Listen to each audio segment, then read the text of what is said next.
Magandang gabi sa ating lahat. Narito ang weather update ngayong araw ng Miyerkules at alamin din po natin ang magiging lagay ng panahon sa ating bansa sa mga susunod na araw. So unahin po muna natin yung mga weather systems na currently nakaka-apekto sa ating bansa. Patuloy pa rin po umiiral ang hanging amihan or northeast monsoon sa malahing bahagi ng Luzon. So kung makikita po natin sa satellite image, may makakaranas po tayo ng maulap na halangitan dyan sa inang bahagi ng Cagayan Valley at Cordillera Administrative Region. Although magiging maulap yung kalangitan, yung mga pagbulan naman po na mararanasan ay mostly mga light rains o may hina mga pagbulan o mga pag-ambon. And sa nalalawing bahagi naman po ng ating bansa, patuloy na umiiral ang easterlies or maalinsahang hangin na nagagaling sa dagat Pasipiko. Although sa mayan po, wala naman tayo nakikita mga kapal na kaulapan na posible magdala ng malawakang pagulan sa anong bahagi ng ating bansa. So asahan pa rin po natin yung mga isolated rain showers or thunderstorms o mga panandali ang buhos ng ulan. Kadalasan po yan sa hapon o sa gabi sa nalalabing bahagi ng ating kapuluan. So ngayon po, wala naman po tayo monitor na low pressure area o bagyo na posibleng makaapekto sa ating bansa sa susunod na 24 oras.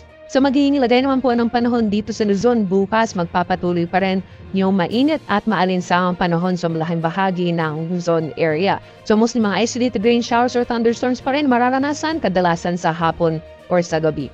And temperatures naman, kung makikita po natin, medyo may kainitan ang mga temperatura na mararanasan natin bukas sa malahing bahagi ng Luzon.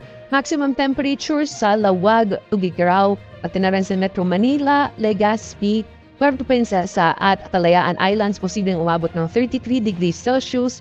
Temperatures sa Tagaytay aabot ng 22 to 31 degrees Celsius at sa Baguio naman, 17 to 25 degrees Celsius. Para sa Kabisayaan at Mindanao, magpapatuloy pa rin po yung mainit at manisang panahon. So wala pa rin po tayong inaasahan na maghapon na pagpulan sa Visayas at Mindanao. So mostly isolated rain showers or thunderstorms din ang mararanasan kadalasan sa hapon o sa gabi. Temperatures naman sa Iloilo at Cebu, maximum temperature sa abot ng 32 degrees Celsius. Tacloban naman 25 to 33. Para sa Cagayan de Oro, maglalaro muna 24 to 31 degrees Celsius, 24 to 35 degrees Celsius sa Zamboanga. So medyo mainit po yung magiging panahon natin for Zamboanga area.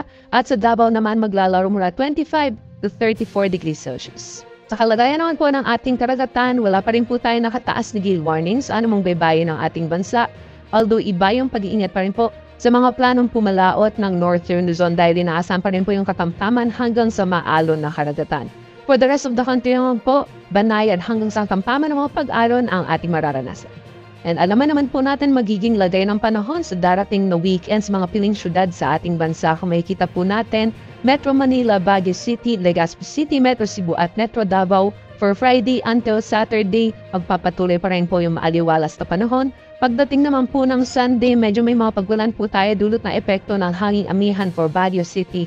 And then may mga pagbulan din po tayo mararanasan, lalo-lalo na sa eastern sections po ng Bicol region. So dyan po sa Legazpi City, pati na rin sa eastern sections ng Visayas at Mindanao, posible po tayo makaranas ng mga kalat-kalat mga pagbulan, pagkidlat at pagkulob pagdating ng linggo. Sa temperatura naman sa Metro Manila, from Friday until Sunday, maglalaro mula 23 to 33 degrees Celsius. For Baguio City, 15 to 25 degrees Celsius.